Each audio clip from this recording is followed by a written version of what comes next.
Go yard. I got so much motherfucking design on right now. Break it down, bring it. Assalamualaikum warahmatullahi wabarakatuh. Sebelumnya perkenalkan, nama saya Siti Nurhalisa Daulay dengan NIM 14016222015.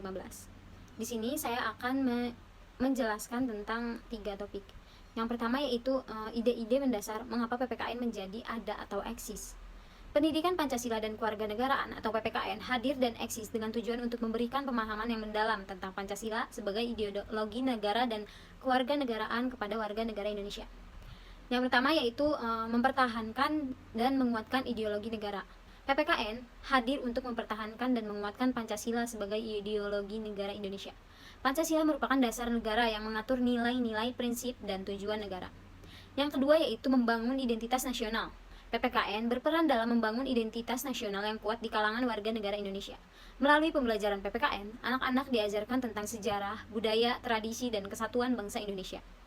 Hal ini membantu membentuk rasa kebangsaan, solidaritas, dan persatuan di tengah keberagaman yang ada. Yang ketiga yaitu membangun sikap demokratis. Melalui pembelajaran ini, mereka diajarkan pentingnya berpartisipasi aktif dalam kehidupan berdemokrasi, penghargaan terhadap perbedaan, serta pembentukan sikap toleransi dan menghormati hak-hak orang lain. Yang keempat yaitu membentuk kewarganegaraan yang bertanggung jawab. PPKN mengajarkan tentang tanggung jawab sebagai warga negara, baik dalam konteks lingkungan, keluarga, sekolah, masyarakat maupun negara. Pembelajaran ini meliputi pemahaman tentang hak dan kewajiban sebagai warga negara, serta bagaimana berkontribusi dalam pembangunan negara. Selanjutnya yang kelima, menumbuhkan rasa cinta tanah air. Anak-anak diajarkan tentang keindahan, kekayaan, dan keberagaman Indonesia, serta pentingnya menjaga dan memajukan bangsa dan negara. Selanjutnya saya akan menjelaskan tentang yang kedua, yaitu masalah yang dicoba untuk diselesaikan oleh PPKN. PPKN mencoba untuk menyelesaikan beberapa masalah yang muncul dalam konteks pendidikan dan pembentukan kewarganegaraan di Indonesia. Berikut adalah beberapa masalah yang dicoba diselesaikan oleh PPKN. Yang pertama yaitu kurangnya pemahaman tentang Pancasila. Salah satu masalah yang ingin diselenggarakan oleh PPKN adalah kurangnya pemahaman dan apresiasi terhadap Pancasila sebagai ideologi negara. Yang kedua yaitu rendahnya kesadaran politik. PPKN juga berusaha untuk mengatasi rendahnya kesadaran berpolitik di kalangan masyarakat. Banyak generasi muda yang kurang berminat atau kurang peduli dengan politik yang dapat berdampak pada partisipasi politik yang rendah. PPKN berperan dalam membentuk pemahaman tentang sistem politik, proses demokrasi, dan pentingnya berperan aktif dalam kehidupan politik untuk membangun kesadaran berpolitik yang lebih baik. Yang ketiga yaitu ketidakmampuan berdialog dan bertoleransi. Masalah lain yang ingin diselenggarakan oleh PPKN adalah kurangnya kemampuan berdialog, saling mendengarkan, dan toleransi dalam masyarakat. Maka dari itu PPKN mengajarkan pentingnya menghormati perbedaan pendapat, menjunjung tinggi nilai-nilai kemanusiaan, dan membangun hubungan yang harmonis di tengah keberagaman sosial dan budaya.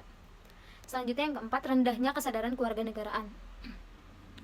PPKN berupaya untuk mengatasi rendahnya kesadaran kewarganegaraan di kalangan generasi muda. Selanjutnya yang kelima, kurangnya pemahaman tentang hak asasi manusia. PPKN juga berperan dalam mengatasi kurangnya pemahaman tentang hak asasi manusia atau HAM di kalangan generasi muda. Melalui PPKN, maka anak-anak diajarkan tentang pentingnya menghormati hak-hak setiap individu, menciptakan keadilan sosial, dan menghindari diskriminasi. Selanjutnya, saya akan menjelaskan bagaimana cara terbaik untuk mengetahui penyelesaian masalah yang diajukan itu bisa bermanfaat.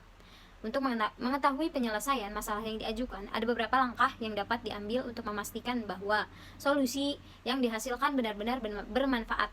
Berikut yaitu yang pertama, pahami dengan jelas masalah yang sedang dihadapi.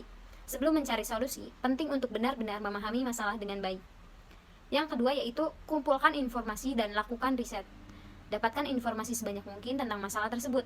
Baca di literatur terkait, telusuri sumber daya online, dan bicaralah dengan ahli atau praktisi yang memiliki pengalaman dalam bidang tersebut. Yang ketiga yaitu gunakan pendekatan berpikir kreatif.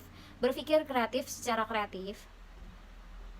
secara kreatif dan luas ketika mencari solusi, jangan terpaku pada cara-cara kontroversial atau terbatas. Yang keempat yaitu berkolaborasi dengan orang lain. Melibatkan orang lain dalam mencari solusi dapat membantu memperoleh perspektif